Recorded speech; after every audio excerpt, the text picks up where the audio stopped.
जी, हमारी सहयोगी विजयलक्ष्मी जुड़ी हुई हैं, वो तो सब समझ रही हैं, देख रही हैं, वो और ज्यादा बेहतर बता पाएंगी। विजयलक्ष्मी, आज हुआ क्या है कांग्रेस या मैं बोलूं इंदिरा भवन में? ये सोनिया गांधी, मल्लिकार्जुन खड़गे, राहुल गांधी अचानक से कुछ अनकंफर्टेबल से क्यों दिखाई देने लगे? देखिए मीनाक्षी, अभी कोई नेता कुछ सोर्सेज से इस मसले पर, क्योंकि कार्यक्रम चल रहा है तो बहुत बातचीत नहीं हो पाई, लेकिन जो वीडियो में कैप्चर हुआ, जब वंदे मातरम बजा तो एक असहजता थी, कुछ विस्पर भी किया गया नेताओं के द्वारा। अब क्या वो किसी तरह का वहां पर वंदे मातरम को लेकर के कुछ कहना चाह रहे थे या कोई बात और कह रहे थे, अभी कोई स्पष्टता या लेकिन जो विजुअल्स में दिखा, जैसे ही वो शुरू हुआ वैसे ही कुछ कहना, कुछ विस्पर करना शुरू किया और फिर उसके बाद में जो है, हालांकि वंदे मातरम पूरा बजा। अब इसके पीछे देखना होगा कि कांग्रेस पार्टी आधिकारिक तौर पर क्या कोई बयान उनका आता है, क्या वंदे मातरम को लेकर ही सारे नेता कुछ कह रहे हैं, क्योंकि जब बजना शुरू हुआ उसके बाद ही इस तरह के जेस्चर्स जो हैं वो देखने को मिले, जो लाइव वीडियोस में भी देखे गए। तो मुझे लगता है थोड़ा इंतजार कांग्रेस पार्टी की तरफ से करना होगा कि आखिर वहां पर क्या पार्टी का कहना है इस मसले पर। बहुत शुक्रिया विजयलक्ष्मी आपका इस पूरी जानकारी के लिए। अनंत जी, आपको इन तस्वीरों को देखने के बाद आप क्या समझ पाए हैं? मैं बहुत पुरानी एक कहावत है कि तस्वीरें झूठ नहीं बोलती हैं, मैं तो उसी पर यकीन करता हूं। और जैसा प्रदीप जी ने कहा कि और वो मैं सौरभ जी आपको उस समय बस सिर्फ इतना कहना चाह रहा था कि राष्ट्रगीत को आप बीच में रोक भी नहीं सकते, अगर रोकेंगे तो वो अपराध हो जाएगा। चाहे वो कोई कार्यक्रम हो, कोई मतलब ब्रॉडकास्ट कंपनी हो, कहीं भी अगर आप बजा रहे हैं तो उसको पूरा बजाना पड़ेगा, जो नए कानून के हिसाब से है।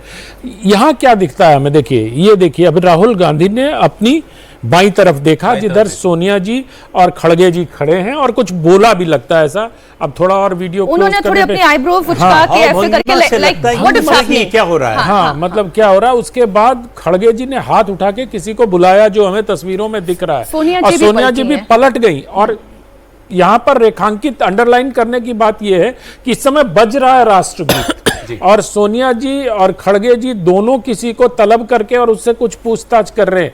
अगर कोई बहुत बड़ी इमरजेंसी हो तो जस्टिफिकेशन देश को देना पड़ेगा इनको, अदरवाइज राष्ट्रगीत के बजते समय इस प्रकार किसी को बुलाना, उससे चर्चा करना, आपकी मुद्रा अलग अलग हो जाना, स्थान पर खड़े हैं वहां से घूम जाना, ये सारा कुछ दिखाता है कि राष्ट्रगीत के दूसरे स्टैंजा के बाद आपको लग रहा है कुछ असहजता हो गई है। और ये जैसे कि ये तो तय नहीं हुआ था, ये क्यों बज रहा है पूरा ऐसा? हाँ ऐसा ही, मतलब ये तय नहीं हुआ था या ये क्यों बजा दिया भाई, हो सकता ये कहां से बजा दिया। लेकिन जो बजाने वाला होगा वो तो कानून के हिसाब से तैयार करके लाया होगा, या तो जो कमांड उनको मिला वो कमांड नहीं मिल पाया, लेकिन अब वो आधा भी आगे सर जयराम रमेश इस पर क्या कह रहे हैं वो दर्शकों को सुनना चाहिए।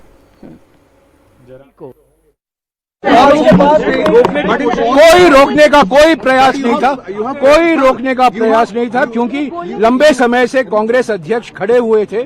सोनिया जी कह रही थी उनके लिए कुर्सी लाके रख दो, बस। उसमें कोई नहीं था। केरला ऑल्सो ये सफाई तो ना देते जयराम रमेश तो ज्यादा अच्छा था, लोगों को अपने अटकलें खुद लगाने देते। ये कह के तो आपने लगभग साबित कर दिया कि आरोप बिल्कुल सच है कि वहां वंदे मातरम पूरा बजाए जाने पर शायद ऐतराज हो रहा था। कुर्सी लगानी चाहिए थी खड़गे साहब के लिए। ये सोनिया जी को और राहुल जी को बीच वंदे मातरम में किसी को बुला करके डांटना याद आया। ये कितनी अटपटी बात है जो जयराम रमेश कह रहे हैं। अगर ये सच होता तो जयराम रमेश का चेहरा भी गुस्से में तमतमाया होता हमारी तरह कि आपने ऐसा सोचा भी कैसे कि हम ऐसा अपमान करेंगे राष्ट्रगीत का, ऐसा आरोप आप लगा कैसे सकते हैं। लेकिन जयराम रमेश बस एक बात की बोल करके घूम करके चले गए। कुर्सी लगाने के लिए वंदे मातरम में बीच में लोगों को बुला के डांटा जाएगा, कैसी बात कर रहे हैं। सफेद झूठ बोल रहे हैं और बड़ी बेशर्मी के साथ झूठ बोल रहे हैं। सीधे सीधे सोच समझकर राष्ट्रगीत का अपमान किया गया है, इसमें संदेह की कोई गुंजाइश नहीं है कि राष्ट्रगीत पूरा बजा। इस पर कांग्रेस पार्टी के वरिष्ठ नेताओं को, शीर्ष नेताओं को ऐतराज था, लेकिन चूंकि रोक नहीं सकते थे इसलिए रोक नहीं पाए। लेकिन उनकी कोशिश ये थी कि रोक दिया जाए, लेकिन उनको मालूम था कि ये और बड़ा अपराध हो जाएगा, इसलिए नहीं रोका गया।